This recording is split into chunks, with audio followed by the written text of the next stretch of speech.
સોરઠની પવિત્ર ભૂમિમાં ગરવા ગિરનારની ગોદમાં બિરાજતા ત્રિનેત્રેશ્વર મહાદેવ અને જેનો ભવ્ય ભૂતકાળ છે એવા કોયલી મઠની પવિત્ર ભૂમિને આજે આપણે વંદન કરીએ.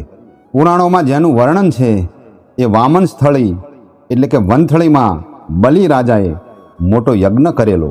આ મહાયજ્ઞમાં ભગવાન શિવજીને પ્રત્યક્ષ હાજરા હજુર રાખવા બલિ રાજાએ કાશી નગરીમાં જઈ કઠિન તપસ્યા કરી શિવજીને પ્રસન્ન કર્યા. ભગવાન શિવે પ્રસન્ન થઈને બલિ રાજાના હાથમાં એક લિંગ સ્વરૂપ આપે છે અને કહે છે કે અહીંથી મારા આ લિંગ સ્વરૂપને રસ્તામાં ક્યાંય નીચે ઉતારતા નહીં. રસ્તામાં જ્યાં નીચે ઉતારશો ત્યાં હું સ્થાપિત થઈ જઈશ. આનંદ વિભોર થઈ બલિ રાજા લિંગ લઈને ચાલવા લાગ્યા. ચાલતા ચાલતા સુંદર ચોતરફ લીલી વનરાય નદી કિનારો જ્યાં સોળે કળાએ પ્રકૃતિ ખીલી ઉઠી છે આવી પવિત્ર અને અલૌકિક જગ્યા જોઈ ભગવાન શિવજીને ત્યાં જ સ્થાપિત થવાની ઈચ્છા થઈ. તેથી ભગવાન શિવજીની પ્રેરણાથી લિંગ વજનદાર લાગતા ભૂલથી જ બલિ રાજાએ લિંગ નીચે મૂક્યું. ભગવાન શિવજીના વચન મુજબ ત્યાં જ સ્થાપિત થઈ ગયા.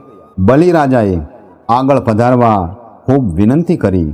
વિનંતી કરીને થાક્યા બાદ ભાવાવેશમાં આવી બલિ રાજાએ લિંગ ઉપર માથા પણ પછાડ્યા. પરંતુ ભગવાન શિવજી અહીં કાયમ માટે સ્થાપિત થઈ ગયા. સમય જતા ત્યારબાદ જૂનાગઢ ઉપર જ્યારે નવાબી શાસન હતું, એક યુવાન સંસારની માયા ઉતારી ગિરનારની યાત્રાએ આવે છે. ફરતા ફરતા ઉબેણ નદીના કિનારે આવી પહોંચ્યા. અસ્ખલિત વહેતો નદીનો પ્રવાહ, ઘનઘોર જંગલ, ઘટાદાર વૃક્ષો, લીલી વનરાય જોઈ પ્રકૃતિની ગોદમાં ધૂણો દખાવી સાધના શરૂ કરી. આ યુવાન એટલે એ વખતની ગાયકવાડ સરકારના ભાણેજ ગોપાલરાવ.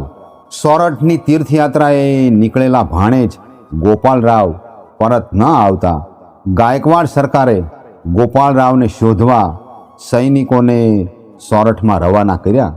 ગિરનારના જંગલોમાં ફરતા ફરતા ઉબેણ નદીના કિનારે ગોપાલરાવની ભાળ મળી. સૈનિકોએ પાછા ફરી સરકારને સઘળી હકીકત જણાવી. પણ ગાયકવાડ સરકારને થયું કે તપ સાધના કરવી હોય તો ભલે કરે, પણ ત્યાં થોડી સગવડ હોય તો સારું. તેથી ગાયકવાડ સરકારે જૂનાગઢ નવાબ પાસેથી કોયલી તેમજ ડુંગરી ગામ વેચાતું લઈને ભવ્ય અને કલાત્મક મંદિરનું નિર્માણ કર્યું અને કોયલી મઠની સ્થાપના થઈ. ગોપાલરાવે ગોપાલગીરી નામ ધારણ કરી અલખની ધૂણી દખાવી. આમ અનેક મહાન સંતોએ સત ધર્મની ધૂણીને જલતી રાખી. એક સમયે મહંત તરીકે સંત કૃપાલગીરીજીએ જ્યારે આ મઠની ગાદી સંભાળી એ વખતે જૂનાગઢ ઉપર નવાબ બહાદુર ખાનજીનું શાસન હતું. રાજમાં રાજ ખટપટ ચાલતી હતી. રાજના બે મુખ્ય અધિકારી અમરજી રુદ્રજી અને મૂળચંદ હેમતરામે પોતાના હામી તરીકે સંત કૃપાલગીરીજીને નિમ્યા. એવામાં સુંદરજી શિવજી નામના એક હરીફ અધિકારીની સલાહ માની નવાબે અમરજી રુદ્રજી અને મૂળચંદ હેમતરામને જેલમાં પૂરી દીધા.